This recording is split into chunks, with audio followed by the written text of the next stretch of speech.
গাজা ইস্যুকে কেন্দ্র করে ইসরায়েল এবং যুক্তরাষ্ট্রের সঙ্গে গভীর দ্বন্দ্বে জড়িয়ে গেছে ইরান।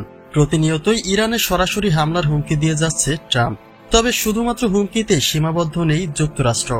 একে একে সৈন্য সামঞ্জস্য এবং একাধিক যুদ্ধবিমান মধ্যপ্রাচ্যে থাকা ঘাঁটিগুলিতে হাজির করছে ট্রাম্প। ট্রাম্প প্রশাসনের প্রস্তুতি যেন বলে দেয় যে নতুন করে মধ্যপ্রাচ্যকে অস্থিতিশীল করে তুলবে যুক্তরাষ্ট্র। কিন্তু সেই ভয়ে মোটেই পিছু হটছে না ইরান। বরং ইসরায়েলের গোয়েন্দা ভিত্তিক তথ্য অনুযায়ী লেবানন এবং ইরাকে দূরপাল্লার মিসাইল সরবরাহ করে তাদের শক্তিকে আরও কয়েক গুণ বাড়িয়ে তুলেছে তেহরান, যা আঘাত হানতে সক্ষম ইসরায়েল এবং পশ্চিমা দেশগুলিতেও।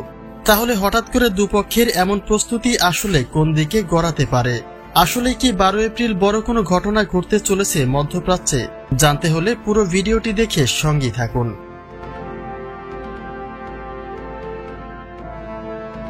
নতুন বছর আসার পর থেকেই গাজার উপরে নির্মম হত্যাকাণ্ড শুরু করে ইসরায়েল, যার প্রতিবাদে সবসময় সহযোগিতা করে এসেছে ইরান। আর সে জের টেনে ইসরায়েলের মিত্র যুক্তরাষ্ট্র ইরানকে সরাসরি বৈঠকের আহ্বান করে। কিন্তু বেশ কিছুদিন কেটে গেলেও ট্রাম্পের সেই প্রস্তাবে সহমত পোষণ করেনি খামেনি। বরং আইআরজিসি জানিয়েছে তারা ট্রাম্পকে বিশ্বাস করেন না। কেননা ট্রাম্প একদিকে সমঝোতার জন্য খামেনিকে আহ্বান করছেন, আর অন্যদিকে একে একে অনেকটা নিষেধাজ্ঞা জারি করা হয়েছে ইরানের অর্থনীতি এবং সামরিক দিকে। যে কারণে আইআরজিসি এর প্রশ্ন হচ্ছে, ট্রাম্প যদি সমঝোতায় আসতে চায় তাহলে তাদের বিরুদ্ধে এসব নিষেধাজ্ঞার ইঙ্গিত আসলে কি?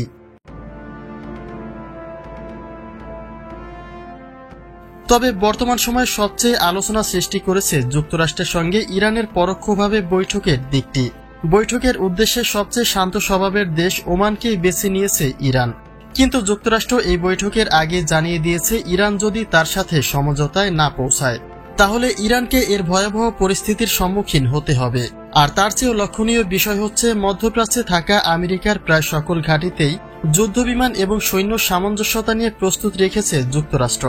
অপরদিকে একইভাবে লেবাননে এবং ইরাকে দূরপাল্লার মিসাইল মোতায়েন করে দুটি দেশকে শক্ত করে তুলেছে ইরান, যে তথ্য নিশ্চিত করেছে আইডিএফ। যে কারণে তাদের এমন প্রস্তুতিকে অনেকে যুদ্ধের প্রস্তুতি বলেই মনে করছে। আর যুক্তরাষ্ট্রের সঙ্গে ইরানের বৈঠকের তারিখটি যেহেতু 12 এপ্রিল, তাই এই দিনটিকে কেন্দ্র করেই তৈরি হয়েছে নানা আশঙ্কা।